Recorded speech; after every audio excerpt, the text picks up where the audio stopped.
Welcome to Around the Empire. I'm your host, Joanne Leon. This is a fully independent podcast funded only by the support of listeners and viewers. Visit the website aroundtheempire.com to find out how to support the podcast and gain access to bonus content. Today we have a Swapcast with Kristaps Andrejsons, host of the Eastern Border podcast. We talk about life in Latvia, what it's like to be a small former Soviet Republic country with a big neighbor like Russia, and the Ukraine war from a Baltic perspective. In a bonus segment, we discuss the increase in NATO troops in Europe and the Baltic countries. Chris is an historian and a podcaster from Riga, Latvia. He hosts a podcast called The Eastern Border about the politics and the history of Eastern Europe, the USSR, and the Baltic region in general, but which is now mostly focused on the war in neighboring Ukraine.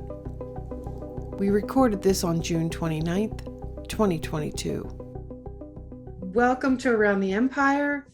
Today we're pretty excited because we're doing a swapcast between Around the Empire and the Eastern Border. And with us from Riga, Latvia is, now let's see if I get this right, Kristaps Andrejsons. And I'm just going to call him Chris all the way through because I'm American and I can't pronounce foreign names very well. Anyway, thanks so much for coming on the show, Chris. It's great to meet you. Well, nice to be here, Joanne. So tell me again about that microphone. It survived 2 explosions. Yeah, it's been to a war zone a couple of times. It lasted me through my Ukraine trip. And stuff exploded nearby it twice, and it was dropped and damaged and everything. But this is a pretty pretty rough beast that can endure a lot of things. Same as my phone. I don't know. Everyone else around me uses iPhones. I use a very ruggedized Blackview because that just will last forever. No, I see. These are the things that may seem exciting to people, but. I think it's scary. You know what? I kind of at one point I thought it would be kind of scary too, but in comparison to all the other random events that happened in my life, you know, it kind of stops being scary after a while. You adapt to everything, and that's one of my biggest takeaways after being a reporter from a war zone is that I'm actually surprised how well the mind can adapt to very, very rough stuff going around you. And I think the trick here is just to accept it as the new normal, because it becomes new normal, and then you just react to it, and then you just start planning things very differently. I don't know. Maybe it's me, maybe it's something, but at least I feel okay in such high stress situations. What I'm really bad at is day-to-day planning and everything like that. So. Well, I imagine it's, when things are, let's be generous and say dynamic like this and uncertain, planning becomes more difficult and maybe not as important, long-term planning anyway. But anyway, before we dig into it too much, since it's the first time on the podcast, if you would, just tell us a little bit about yourself. Well, I'm a historian and a journalist from Riga, Latvia, and I make a show called The Eastern Border, where I sometimes speak with a very thick Russian accent, which I've actually lost over time. When I started out, my accent was way thicker. But yeah, I started out as a journalist, and I was lucky enough to be, as a historian, I listened to a lot of historical podcasts, namely a lot of Dan Carlin, and also Mike Duncan. And that was back in the day when podcasts were quite new. I think it was 2014, 2015. It wasn't that popular. Certainly, there weren't any podcasts in Latvia.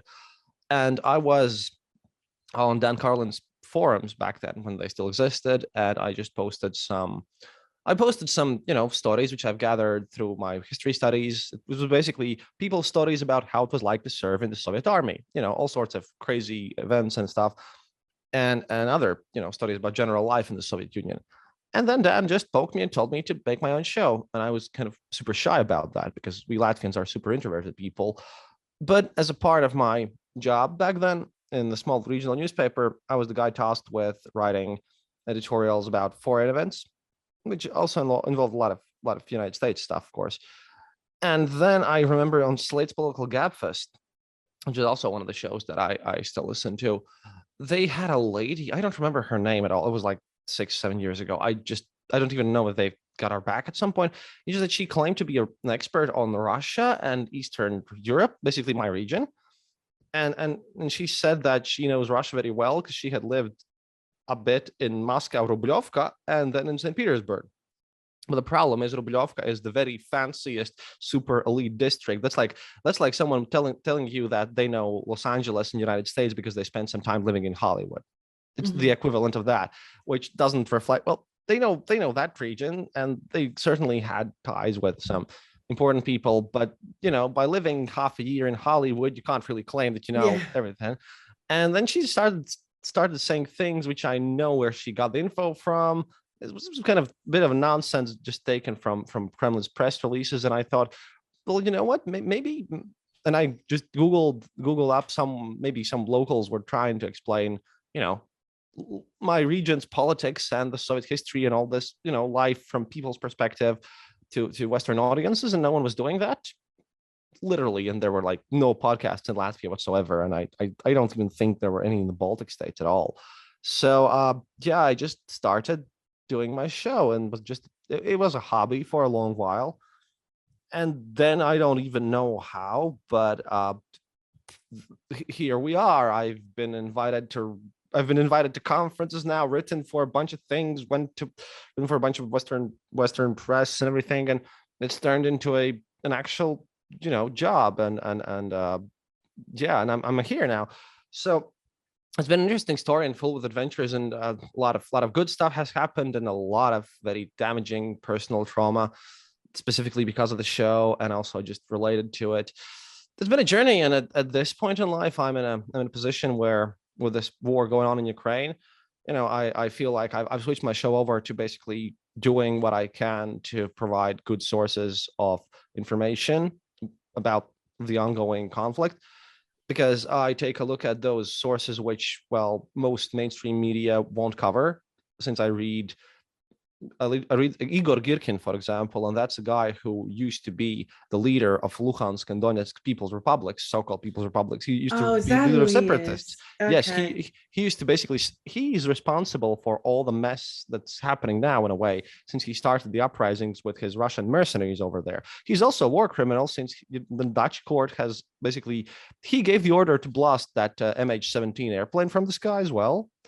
And he's to the far right of Putin. He thinks Putin's liberal. He's super pro-war. He wants to restore the Russian Empire. And he also has contacts on the ground on the Russian side, which he posts on his Telegram channel, which no one else reads except me and one other guy who does translations on wartranslated.com. So, he does these tactical outlooks about what's happening on the front lines. And, I use him as a source because when he says that the Russian army is doing poorly, I know that it's not a pro-Ukrainian propaganda by any means. He really, really wants Russia to win. So stuff like that. I look at all these little sources from like tinier channels from people that I know provide some good info, but which are hard to access if you're not a native Russian speaker, if you don't understand the culture and you don't know the right people. And I've also been to Ukraine at this point 3 times already. First time, by the way, was in 2018, where I actually smuggled myself into Donbass to report from there. And now I was in the border region as the war started out. In the first days, I went to the place where refugees were coming from on the Polish border and traveled in there with people who delivered goods.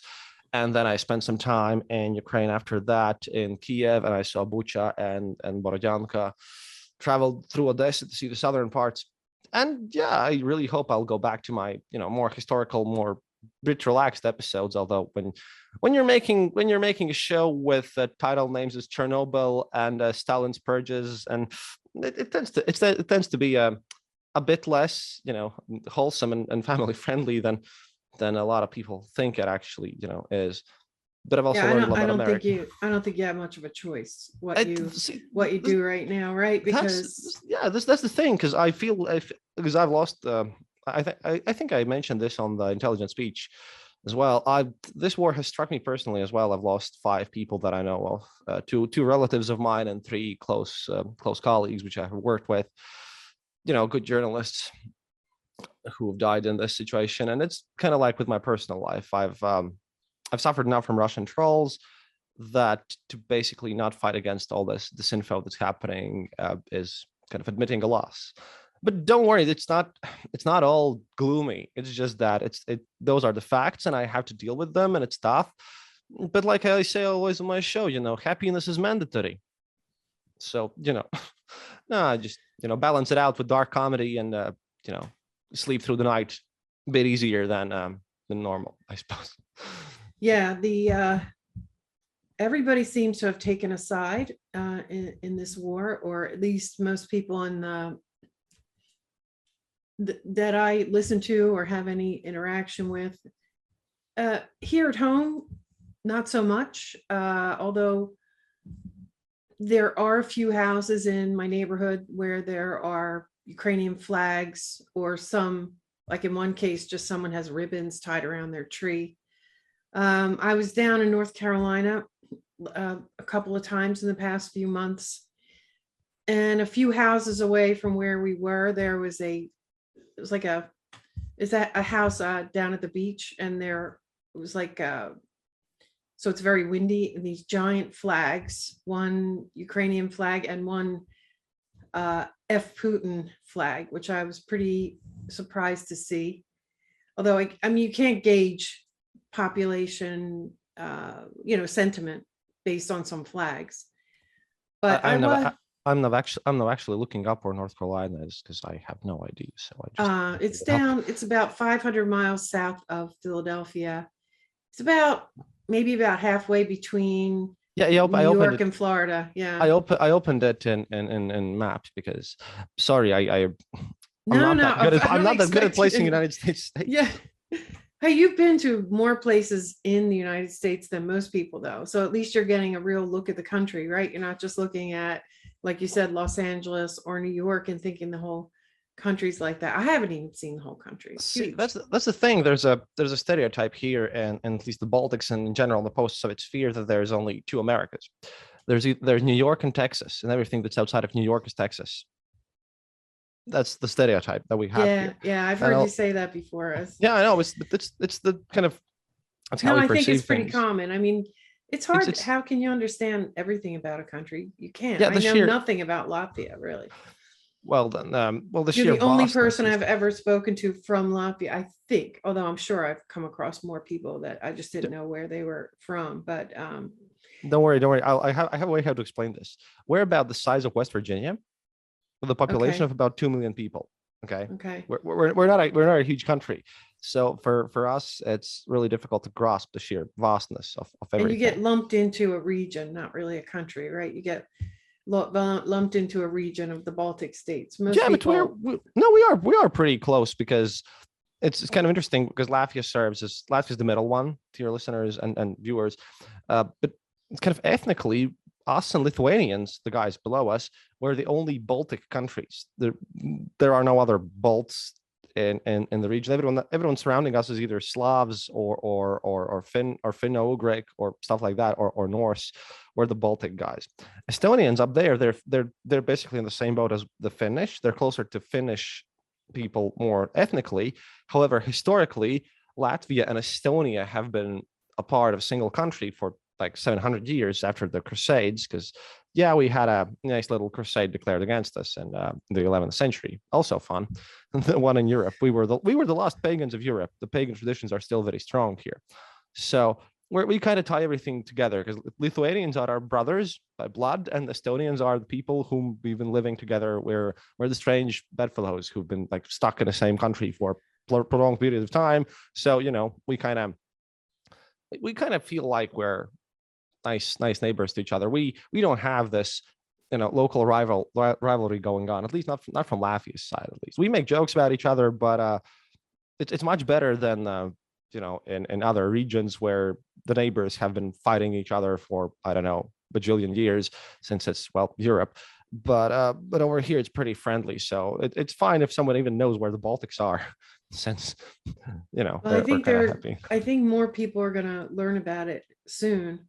And back to the whole thing about you've been getting harassed by the pro-Russian side, just to be upfront, I don't have a side per se in this war, but most of my information till now, and I've been following Ukraine pretty closely since 2014, since the Maidan.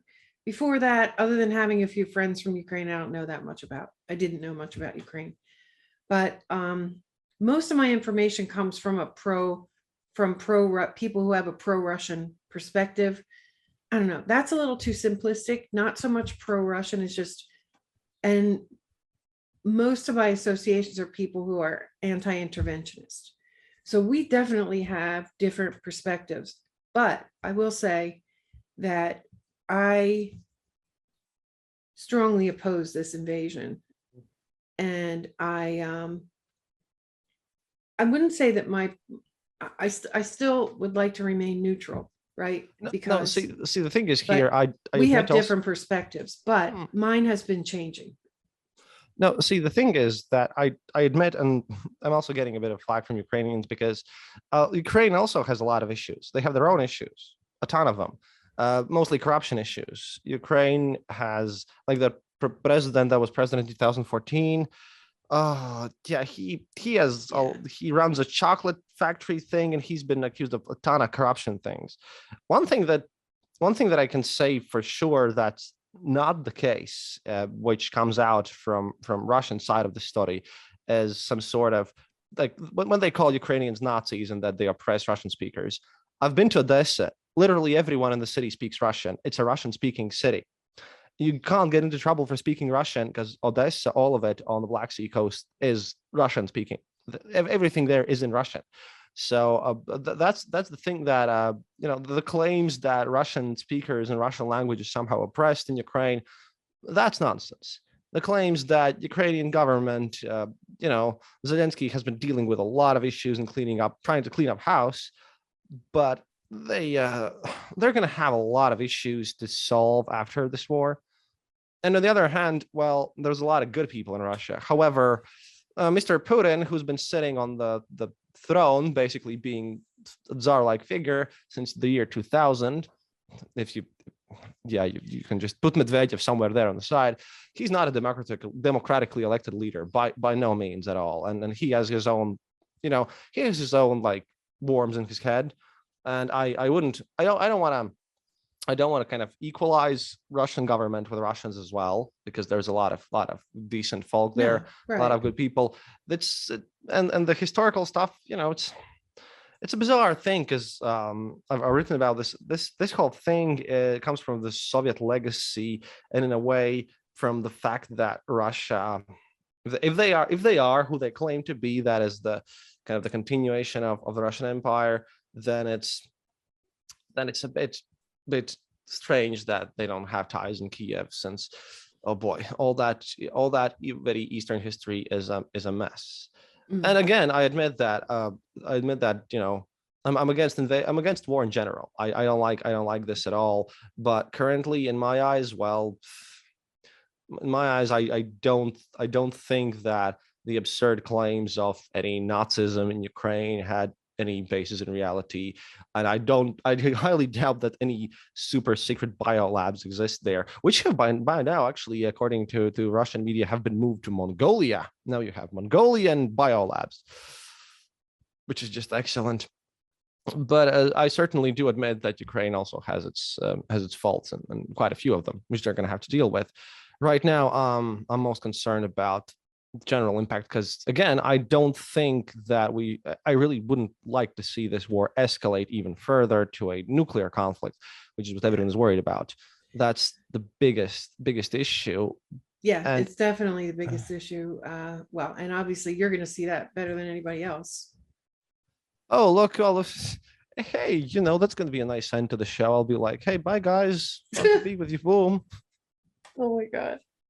No, I'm not trying to. It's kind of like, it's kind of like in that Soviet joke, like Soviet nuclear submarine drives around, and everyone's like, people are having like a blast there. It's a kind of their day off. Someone's having a drunk party. Next morning, everyone wakes up, and the totally hangover drunk captain just runs into kind of this this kind of command deck and says, "Okay, who put their shoe last night on the console?" Everyone's like silent. Okay, who again put the shoe on the command console? Everyone's again super silent. Then the captain just turns around and says, "Oh well, fuck New Zealand anyways. I'll just go and sleep." Well, I guess Nuclear war comedy. Woo! Welcome. I can see, yeah, I think gallows humor, gets us by in situations like this, right? But It's I just very... wanted to make sure, when I said what my perspective is, I'm not trying to convince you of anything. I'm not trying to convince anybody of anything. I just want to talk, right? I mean, I think Mhm. we all need to talk, Yeah. and I can certainly understand why. I can understand why the things that you've written about the Baltic states, worrying about whether they'll be next. For your whole life, right? Weren't you born around the time of all the turmoil of the breakup of the Soviet Union? So, you spent the whole early part of your life in that transition. And I assume from listening to your podcast that as part of the EU and NATO is a better life. Is that something that most people in Latvia believe, or and in the Baltic states believe, or is Yeah, there we feel... nostalgia for so I mean, I can understand worrying about revanchism and all that. Like, I don't have any issue understanding that. So the thing is that we we really like being a part of NATO. Definitely, there have been some arguments about EU, but it's fine. The best part is the Schengen zone thing, that you can travel freely. The EU, specifically how we got the euro, that currency, that was a bit contentious. And the issue here is that at that point, NATO was very vehemently supported. NATO is super popular here. We're doing our part as much as we can, and that NATO is viewed as super positive thing here, since, well, Soviet Union and all that before. But the nostalgia here, it's it's a difficult question, because some people are nostalgic about certain things in the Soviet Union. However, they massively hated a lot about, other things happening there. There were some positives of the USSR. For example, we have extreme gender equality here, which is a thing that I mentioned as one of the actual positives, because Soviet Union oppressed everyone equally. They didn't care about your gender. However, at the same time, imagine this: up until our women saw their first hygiene products ever in their lives at about mid 90s, because Soviet Union just, planned economy. They didn't produce any whatsoever. So another little thing, by the way, which is interesting, which is a cool fact, but Yeah. when you think about the kind of whole thing, the Soviet Union was oppressive in the sense that they also try to exterminate our own culture. I like to compare us and the Baltics, as we were the last pagans of Europe, and we were basically colonized by the Western Europeans during 11th, 12th century in a crusade, literal, more than a crusade. Then I kind of, and with all this native pagan stuff that we still have here in our culture, like I would kind of compare us here as if, if say Iroquois or Apache would just somehow endure through their culture and actually have a real sovereign state that wouldn't engage in modern stuff. That's how we feel here, which is a weird thing, but that's where my sympathies are. And although the Soviet Union was, it brought us quite a few good things as well, but uh, the losses and the damage they did was also quite awful. And especially because in the interwar period from 1918 up until 1940, we were our own thing, and we were doing pretty well. We were, at about the same level as, say, Belgium or Netherlands or other smaller European countries, but we weren't very poorly off or anything like that. So although there is nostalgia for certain elements of the USSR, it mostly ties together with a bunch of bad stuff also, and our worries about everything. Yeah, because I was born in 1989. So yeah, my first memories come from like 1992, when I was about 3, when the whole thing dissolved completely. But again, EU was viewed kind of negatively at the beginning in the early years, since at that time in the 90s and the early 2000s, bunch of our politicians were really corrupt.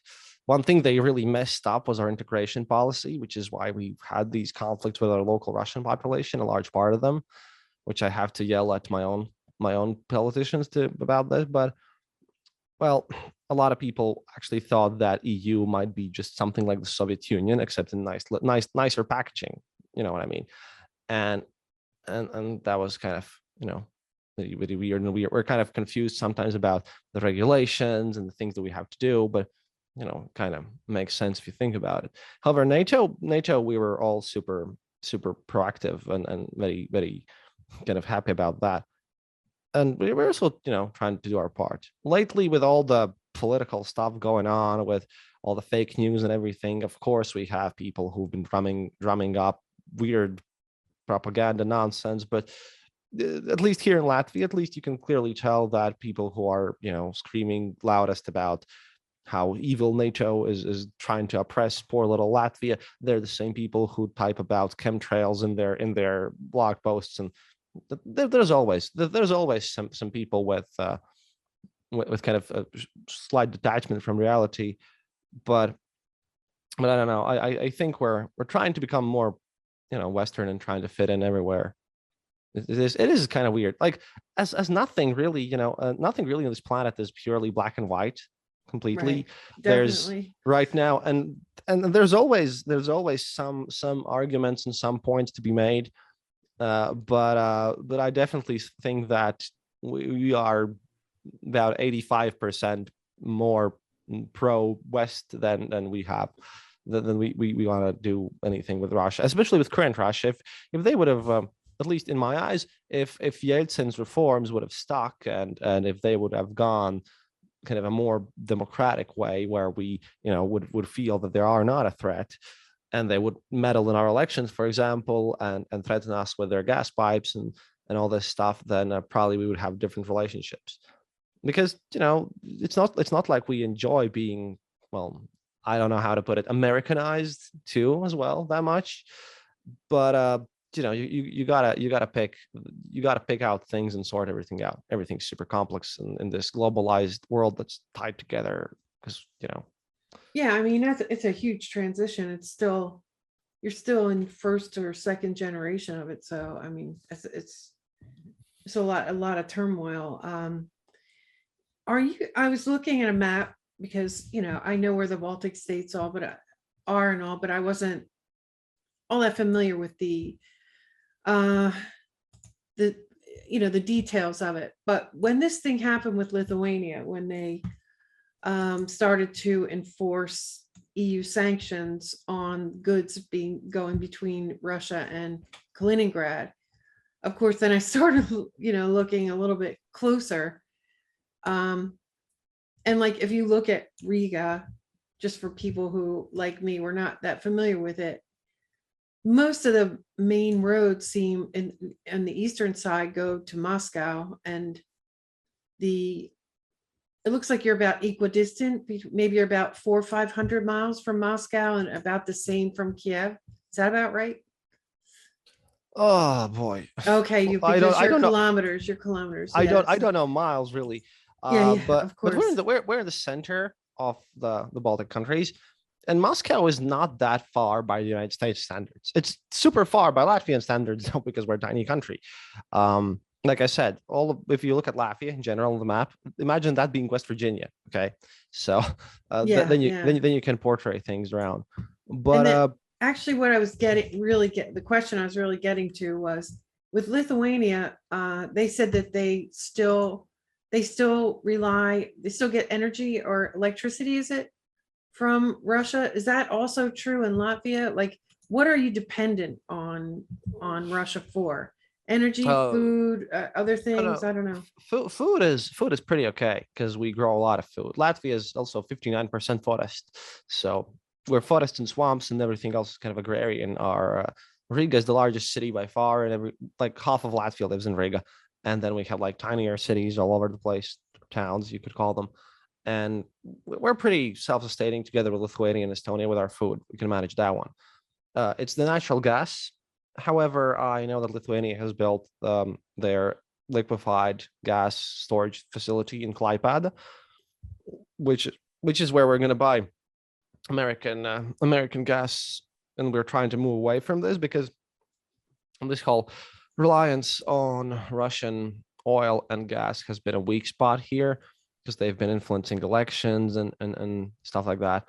So we're trying to move away from this and now buy it through EU deals. And electricity comes. We have a couple of dams with hydroelectric stations, but we've been trying to deal with this and like energy and electricity security, becoming more independent on our own for a long while now. Well, Latvia produces, by the way, sports electric cars and a lot of solar panels and a lot of wind turbines. Where we're kind of good with green tech engineering, which is pretty great.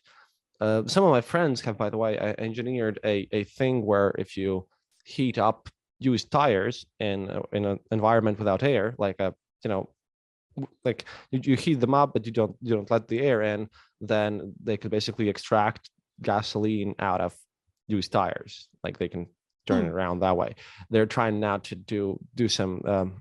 They're trying to patent it and deal with the legal stuff and do stuff. And I hope that someone actually they get someone's attention, because they're very introverted engineers and not PR people or marketers. So their business side is not good, but that might do well. But I don't know. Yeah, that's a big issue.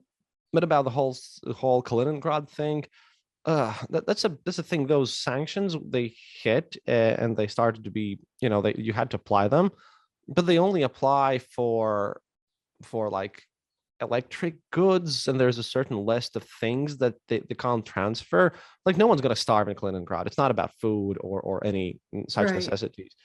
It's mostly to hurt, because there's a hurt military objects, because there's a massive naval base in Kaliningrad, and so and a lot of missile bases, yeah. And it's not, basically Russia is obviously poking this up a bit bigger than it is, since again no one's going to starve there, since no one is really they can still get all that stuff that they are supposed to get in via boat anyways, and food's or being by let air, through. right? Air is pretty difficult though, because of the restricted airspace, but that's also because of Belarus, since Belarus and Russia are in a very interesting relationship there. They technically signed a deal in 1993, which then claims that they would eventually become a unified government. But Belarus is, their guy in charge, Alexander Lukashenko, is, he literally kidnapped a plane by sending a MiG fighter plane after kind of a commercial airline flight, like last year, when one of the opposition people was on this plane traveling from Greece to Lithuania, and while they were crossing Belarusian airspace, he basically kidnapped the plane and just took the guy, and now he serves 15 years in brutal prison, which is not very nice. And then he also, he's not the nicest person ever. So I don't even know what's going to happen with that. But all this stuff, if you look at the Lithuanian situation there, they kind of had to do this, because otherwise they would be hit by the secondary sanctions. Because if you impose something, then it's a very legalistic document with triggers and automatic things. If then that happens. So it doesn't matter that they could say that, oh well, it's their own territory and we have a deal with them to let everything through. It doesn't matter if EU signs something in law. It's kind of like, well, they'll sanction you, and then they might look at some exceptions and all this, all that whatnot. It's kind of like, when the United States federal government just applies everything equally, and then you might look at the details later. I mean, if anything, the EU should have not imposed something that conflicted with the treaty, right? Because they put them in a between a rock and a hard place. They're going to violate one or the other. See, also, if you look at this whole little tiny area between Kaliningrad and Belarus, because Belarus allows Russian troops to enter, and it's a weird situation. Belarus is very. They're a key part of the invasion of Russia, right? I mean, they haven't sent in their troops, but Russian staged their attacks from Belarus. Right. However, the important part is the little tiny strip.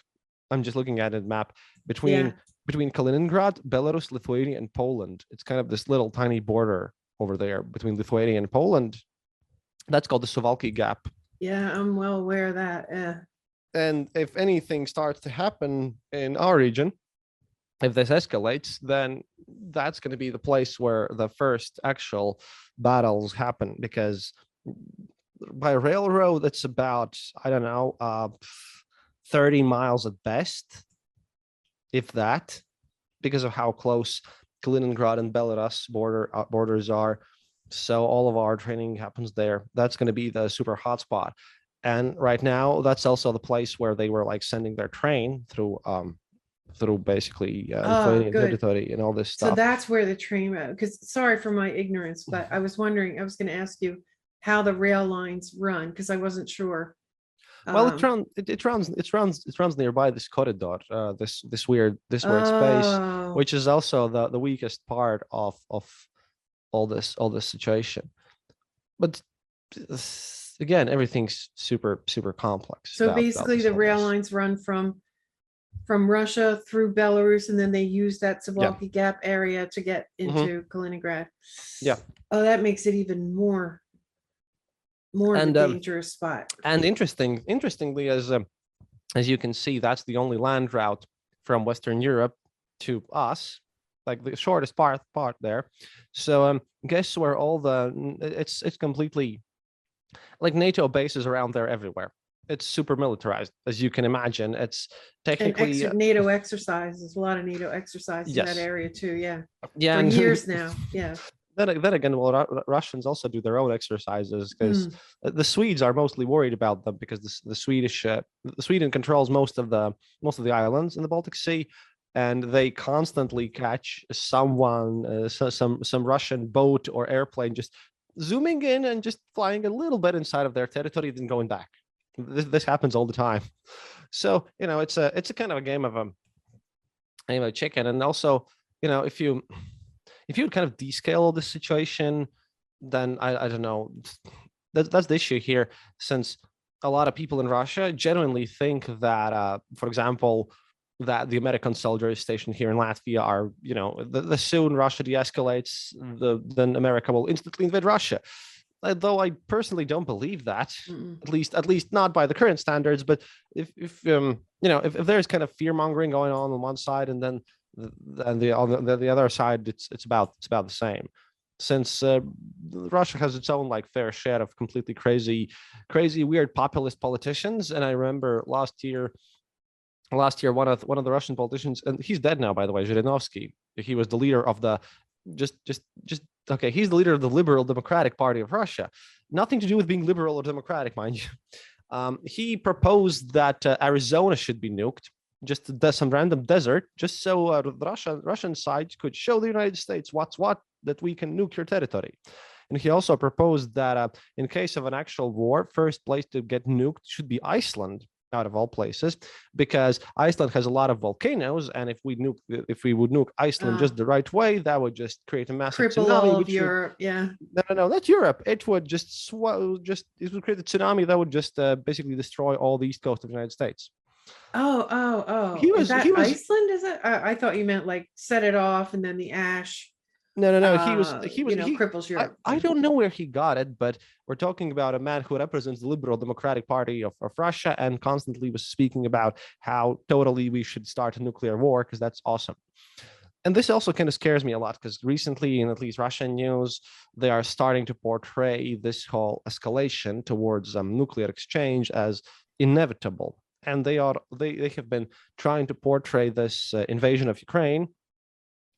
At least, it doesn't come from the Kremlin, but it comes from the kind of their state-sponsored media, which is most of media there. Because if you dare to say something bad about Putin, then journalists in Russia get to put in prisons, and they get really forced into exile. Some of them get killed, if we remember Alexander Litvinenko and people like him. So state-controlled media in Russia tries to tell people that, look at us, we are just actively it's actually all NATO forces anyway. They're trying to portray this as a war against NATO already.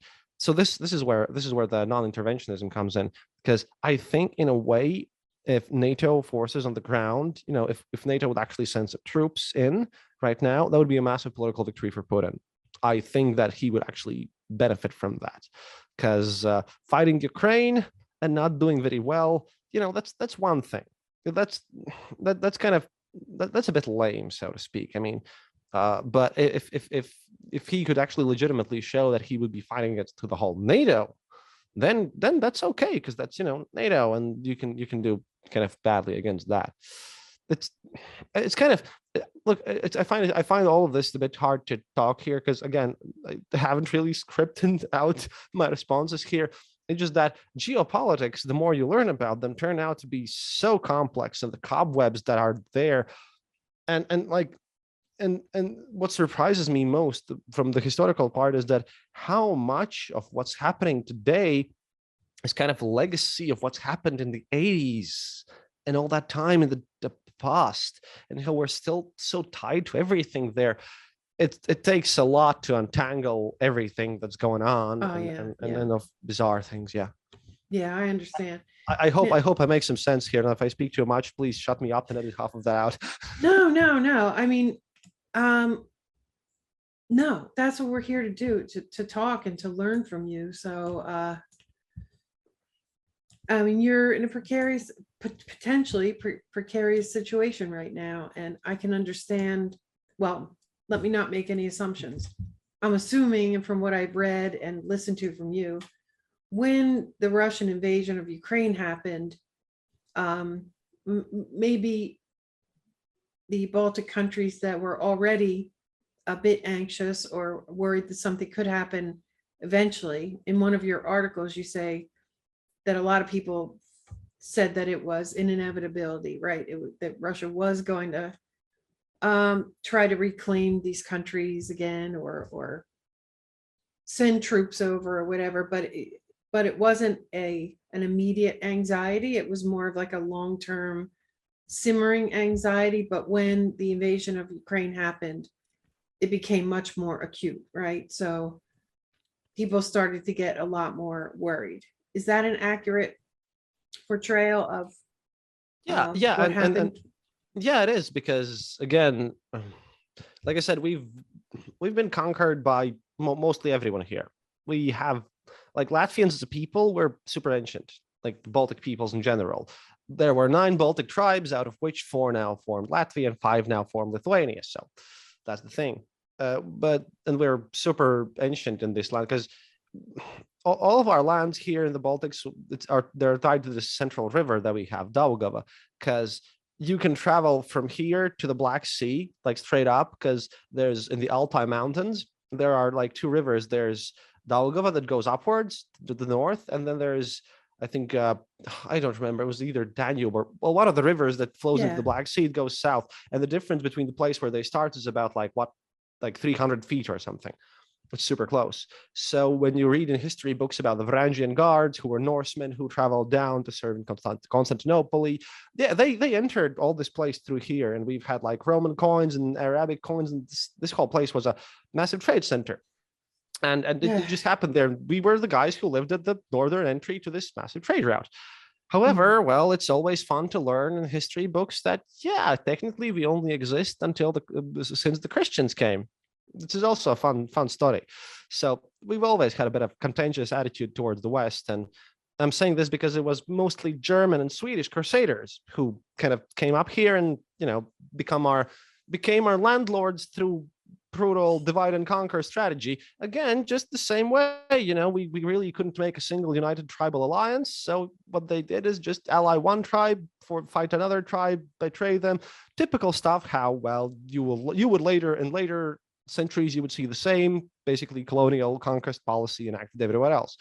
So when we got Christianized, and when we got our Western overlords, yeah, we didn't like Germans for about 700 years of our history. Since the Crusades, it was a long period of time under that kind of Germanic and Swedish rule, and then Peter the Great came and turned us made us part of a Russian Empire. But what Peter the Great did then, he didn't really do anything with the locals living here. No, he left the whole German nobility in place. So we had a large German minority up until 1939. And I'm telling you this because it was always, it's kind of hard to explain it to people who haven't gone through this, but through my ethnical background, when I read history books, it's always like we're a tiny nation and someone just comes over and conquers us because it's swamps and forests here and we're not that numerous. So yeah, and we also didn't have much of metal. We did some seed raiding though, but this whole thing, being conquered constantly and just treated as a battlefield, both in World War One, World War Two, Napoleonic era, every time before that, like this whole area, because of its strategic position and everything. This is why the book, this is why one of the books that I read about this region just calls us Bloodlands, because yeah, this whole thing has been done over, and specifically in World War Two, Stalin came over in 1940 and destroyed our independence and absorbed us in the Soviet Empire, and then started to, apply his terrible KGB style ruthless totalitarianism. And then Hitler comes in and promises us, yay, liberty. And then, well, obviously, people who are like, who have suffered their families and friends being shot at and sent to gulags and everything, they're kind of like, hey, okay, we can fight against them. So they get sent to the front lines. After they get sent to the front lines, Hitler starts doing Nazi things to everyone else remaining in the population. So, and then, then Stalin comes back, and then obviously everyone who fought against them and their families also get persecuted. So it was a nice little conga line of persecution. And after the war, everyone basically told me that, at the end was pick monster A, pick monster B, allies, the rest of allies are nowhere in sight. So what are you going to do? You had to pick the guy basically who would shoot your family less. And this is our mentality there. This is also kind of this whole attitude why we are so introverted, and kind of why you probably haven't spoken with a lot of Latvians, because this whole thing turns into a generational trauma in a way. And a lot of people have troubles kind of not feeling this. So of course, when something happens, and with all of this happening in our past, like our literal basically written history, because previously we only had oral histories, because again, it's kind of hard to make paper when in the swampy areas over here. With all of our massive history of just being a tiny nation, just constantly being conquered and oppressed and turned into serfs and then sent to gulags and all this stuff. Yeah, when this whole thing pops up, now that we've actually, again, for some since early 1990s, when we finally are actually kind of trying to build our own country and doing something of our own, when something like this breaks up next to you and with people with whom we used to be in the same country, in the USSR, we were in the same country as Ukraine and everyone else, then obviously everyone kind of reacts badly to it. At some point, I even stated that a bit too much, because right now there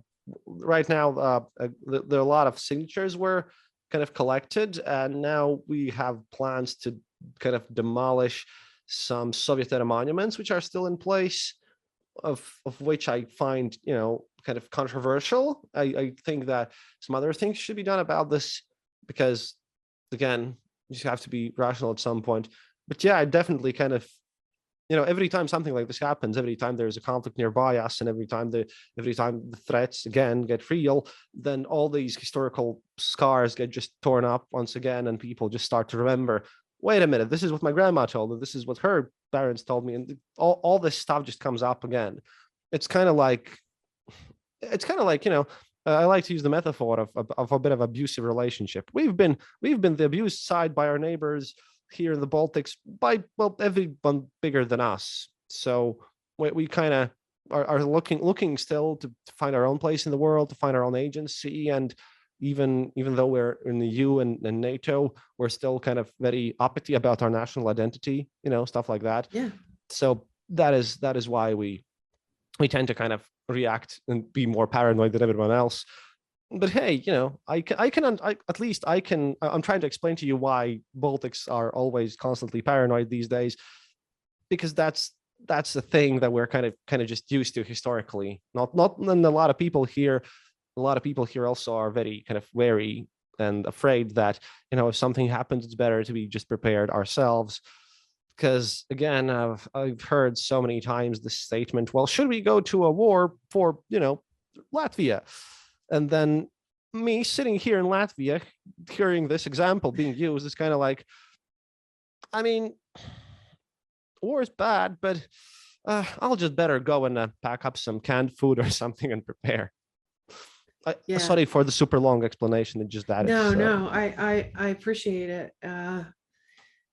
And in that art, I assume the Foreign Policy magazine approached you in recent months for the same reason, to get these perspectives.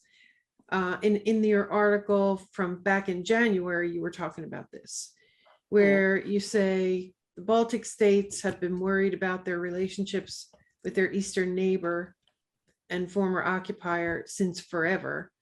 And you talk about how it was always considered to be paranoia. You say this attitude was often called paranoia in the past, especially before the attacks on Georgia and Ukraine. But and then you also mentioned a Latvian National Guard officer who you talked to, who served in Afghanistan back in the day. And he said, there will be another war. I don't know when or how, but it's coming.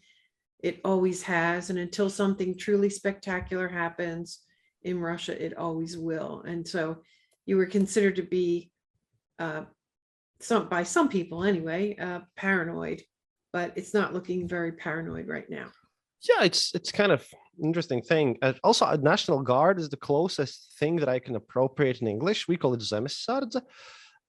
It's kind of, it's a state organized militia unit. It's basically there are people who serve in the military as their job, and then there are those who volunteer and they go to military training during their spare time. Kind of they go and spend, say, 2 weekends per month. They go and train with the soldiers. They're trained to use weapons. They're trained to, do all the supply lines. My brother is in the kind of the radio department that does communications. It's basically a state, or we call it, I think it's kind of like National Guard. I really don't know much about National Guard. That was the closest approximation that I could get, as far as I understand it. Well, National Guard's kind of mixed up here now too. It used to be a state organization. They get called out for natural disasters and things like that. But now, in the past 20 years, they've been deployed in war. So they're not a whole lot different than, they basically get commandeered by the federal government, and then they're almost the same as troops, deployed like any other military. And in fact, near that Suwalki Gap, I think there are some American National Guard units there in Poland. I think there are quite a lot of National Guard. Yeah, I do have to apologize. I do have to apologize to listeners and viewers beforehand, since I'm not that. I've been to the United States a couple of times, but I wouldn't say that I have a deep understanding of the political processes over there and your issues, since I've been following elections, obviously, and I've been following what's happening. But I have to still ask a bunch of my own listeners, of which vast majority are American, about, well, why this happened and why that happened, since some of the things that happen in the United States are, sorry for this, but quite nonsensical now and then. I mean, just often, all the time. No, not all the time, by the way. Not in our own interest. By the way, weirdly enough, I personally find that I like American culture. That sounds strange coming from me living here in Eastern Europe, but I find, at least from what I've seen, because most people here in these parts who haven't had any interactions with Americans, we get a lot of culture from like movies and like music videos and stuff. Especially, by the way, this also causes a lot of kind of racial tensions here, since it's only recently that we've actually had Black people in Latvia, and I'm starting to see a few here. But a lot of people, especially the older generation, tend to be a bit more racist than normal, since, if all the information about Black people and the only Black people that you ever see are in either movies or gangster rap videos, okay, then you kind of tend to form stereotypes in your head. And that's changing, by the way. I'm very happy that that's changing, but it's the same about Americans in general, since, you watch, like in the 90s, people watched these series Dallas about like the oil stuff tycoon. It's kind of that, and a lot of people thought that was the real America. Okay, but as I've actually seen and spoken to a bunch of bunch of people in the United States have understood that, hey, you tend to be more pragmatic. You don't tend to show off as much as a lot of people in Western Europe, as I've noticed.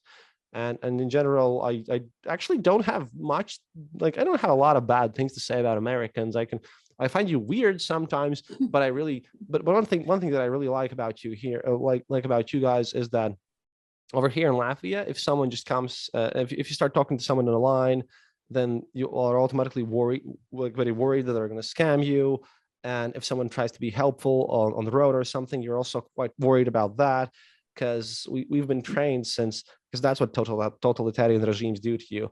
If you're always worried that the person whom you might be talking to doesn't have actually, genuine kind of good intentions. Yeah. Meanwhile, you guys tend to always be optimistic, and optimistic and, well, actually genuinely nice, and that's surprising. You've somehow managed to pull through this, how I like to call it, ruthless optimism. You pull through things that, and keep your good spirits up, and push through a lot of things that a lot of other people would just not get through. I'm pretty sure this is the reason why I believe that eventually you'll get your country sorted out in a way that's good for you all.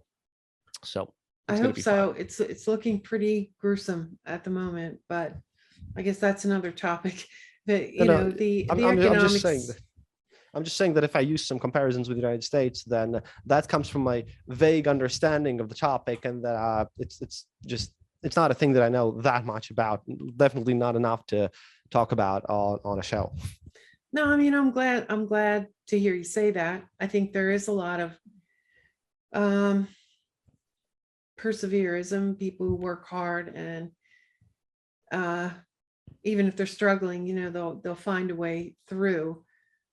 But we, both the EU and the United States and a lot of Western countries are facing some economic situations right now that look like they're going to be pretty difficult. Maybe that is not as big a deal because you've already been through this kind of turmoil, and you came out on the other side, I think, for the better. But no, I'm glad, because right now, Americans aren't very popular. The interventionism has not, other than maybe people who benefited from it, hasn't been too popular, including here at home. We mostly do not want to get involved in more wars. It's been 20 years of steady fighting, intervention, this war, that war, and everybody's pretty fed up with it. Yeah, not everybody, but then they can still get riled up for a cause over and over and over again. Yeah, for one, I would actually, I kind of understand the United States position, so I would be actually quite supportive of a more regional alliance. If we ex-Soviet countries would just band together in their own defensive alliance and do something, that would be nice too.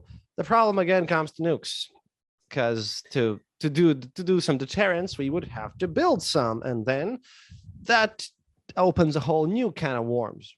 So it's because of this whole nuclear thing about the governments declaring which country can and cannot have nuclear weapons, and the sheer impact of nuclear weapons.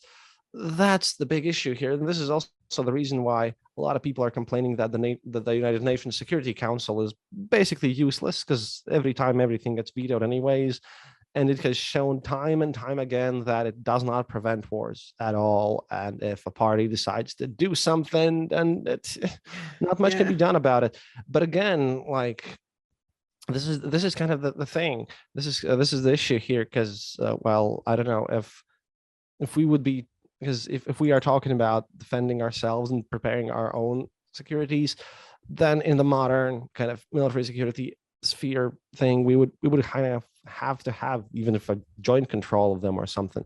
But that's also not going to happen. So again, we're stuck here choosing between a rock and a hard place, which is the worst part of all this. Yeah, that's the thing. This isn't the worst part. The worst part is, and I keep relentlessly talking about this every time I get my chance, the upcoming global food price increase. Please do listen to that episode. That is one of the most depressing episodes I've ever made. And yeah, I'm actually kind of preparing for this because, Yeah. oh boy, what's going to happen is that in a year's time, you can expect like you can expect food prices to just double. And if in like in Latvia or in the United States, most people are going to be fine, but a lot of people are going to starve. Then Which excuse me, that's which the that's episode is that? War in Ukraine, no famine. that's yeah, yeah, So that one. that's the one on June 8th for people who want to Yeah, go that was listen to that. that's an interview with I'll a link it in the show notes too. that's an interview with an Australian person who works for another great show as a researcher, the Red Line podcast, and she does security risk management investigation for a massive insurance company, and she did the risks specifically in her region in Southeast Asia and everything, and that's going to be the region hit hardest.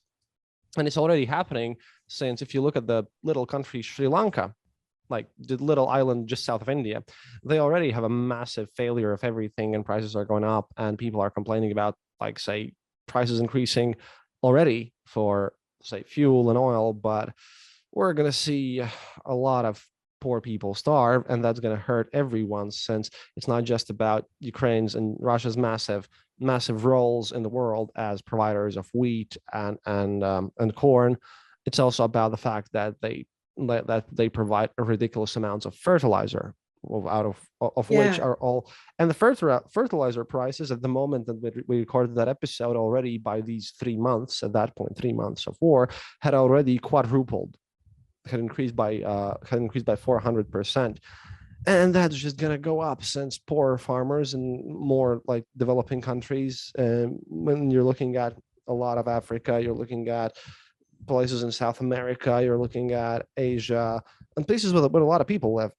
Those places, they have farms which simply cannot, they want to grow food, they're far from the war, but they will simply not be able to afford this. So when we're looking at this, you have to understand that a lot of people are going to get poorer, and the next decade, at least until 2030s, it's not going to be an easy time, and it's going to be a time where a lot of a lot of powder kegs are going to explode somewhere. We're looking at places where we're looking at weird civil wars and everything, and I sadly don't have any good predictions, except that maybe we should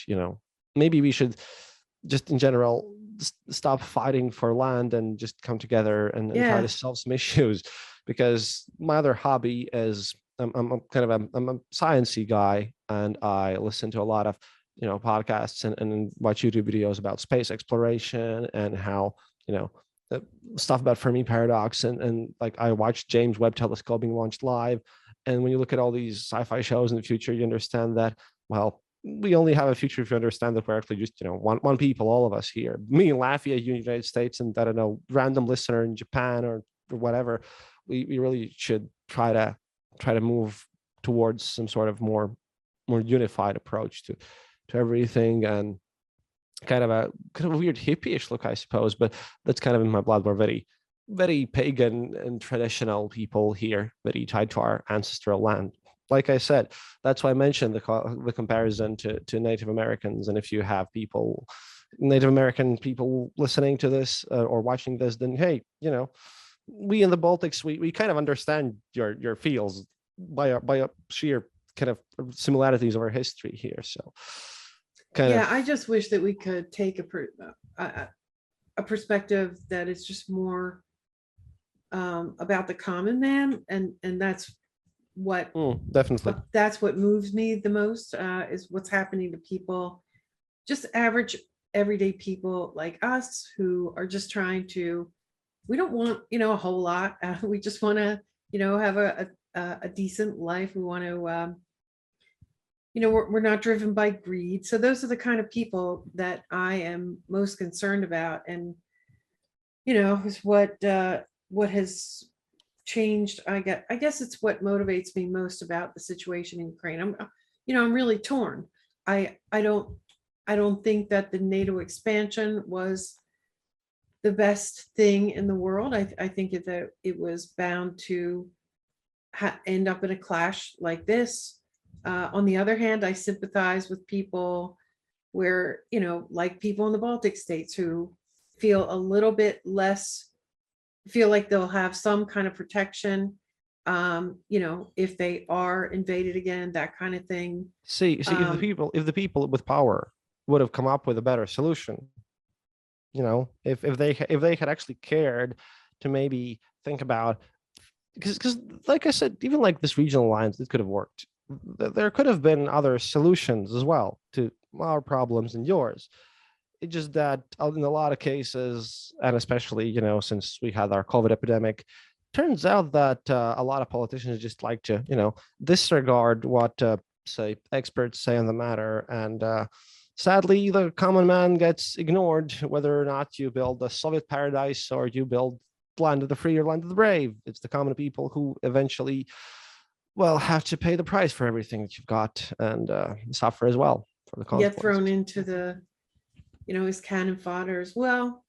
I don't want to keep you too much longer, but I'm hoping we could continue this conversation. Oh, of course. Maybe every so often we could do a Swapcast where we publish on both of the podcasts. And I was wondering, because if you look at my list of questions and things here, like I'd love to dig into the Putin speeches and things like that, but we probably should put it into a different episode. Maybe we could do it again, of course, this up again soon. Look, write to me anytime. I'm super open about this because I really enjoy talking to Western capitalists. No, it's kind of like it's kind of it's the thing that we have to get our voices out there, and nothing's going to change in the world for good, and you can't really make a difference if you're not trying and working for it. And I'm trying to do it. I'm trying to I at least hope that my work does some good to everyone, and this is why I'm really, really happy to just come in anytime you like. Well, of course, and I don't care if we disagree, even if we strongly disagree on certain things. Like I've said to many other people I've talked to on the podcast, common ground is the most important thing for all of us. And if you're waiting for somebody you agree with 100%, you're going to wait a long time, and it just doesn't matter. And I think we agree on a lot of the basic things. I disagree on pretty seriously on some things, like the whole Nazi issue, but I think it's being exploited by both sides. And so I'm willing to just drop that topic for now. The thing is what matters to me more is why do you believe certain things and how you can present your arguments. And again, that's a thing that's also been lost to the annals of time. You have to listen, right? You always have to listen and understand. And I try to be also as open as possible. Because again, this is one thing that I learned in my life. If and I'm just 33, but hey, at least something's nice. That you kind of, if you start yelling and arguing, it doesn't lead to good results at all. No, ever. All right. So one last question, bonus question, if we could talk about the issue of, you've already hinted at it, potential nuclear war. If things do blow up in the Baltics, that means it's a NATO versus Russia war. And we now have NATO troops. I don't know if they are permanently stationed. I think they're still on that tripwire system where they rotate through different countries. But now at the G7 meeting and the coming NATO meeting, I think it starts today, they've already announced that the number of troops stationed, what they call on the Eastern Front, NATO troops, quote unquote, is going to be increased from something like 40,000 to 300,000. And there's been a lot of talk about permanent bases in the Baltic states. So I assume that would mean there could be a permanent NATO base in Latvia. And, it seems like that would make the risk of, if it did go to a nuclear war, that, the risk to you seems very high. So what do you think about that whole issue? What do you know about, first of all, what the plans are, and what do you think will happen? Let's just talk about that. Visit aroundtheempire.com to find the various ways that you can gain access to the bonus content, join the Discord community, and participate in the periodic Zoom calls where we talk among ourselves. I hope that some of you will join us. And now we'll continue with the wrap-up. Thank you so much. It was great talking to you. I hope we can continue the conversation. Sure. And make sure everybody knows how to find your work, where to find the podcast, how to support you, and all that good stuff. Your local KGB agent will deliver this information to you, of course. No, it's called the Eastern Border. It's called the Eastern Border. You can find me on Twitter, at Eastern_border, or just go from there, or just type in the Eastern Border in any podcast app, and I'll be there. And yeah, of course, I don't claim to be totally unbiased all the time, but I try to apply reason, and I try to be, someone that you can talk to. And I'm definitely, even if you disagree with me, I'm fine having a conversation and treat you with dignity and respect that a true communist. No, I mean, the KGB jokes just happen naturally. I don't do that. But yeah, I'll be happy to come in some other time. Okay, great. Talk to you soon. Thanks so much. Thank you. Thanks for listening. Special thanks to Kristaps Andrejsons. Follow him and the podcast on Twitter at Eastern_border. And find the podcast on podcast apps and YouTube and the website, theeasternborder.lv. This is a fully independent podcast. This is an age of censorship and a lot of suppression of dissent. Anyone who expresses any dissent, especially on wars and empire and other issues, which we won't even bother to talk about. So at this time, your support's more important than ever. Go to the website aroundtheempire.com to find the various ways you can get access to the bonus content, support the show. Also, it helps if you like and share the videos and the podcast, subscribe, and leave reviews. All these things help with rankings and visibility. Also, follow on Twitter at Around the Empire. Join on Telegram, t.me/aroundtheempire. And we'll see you next time. Take good care, everybody. Hang in there.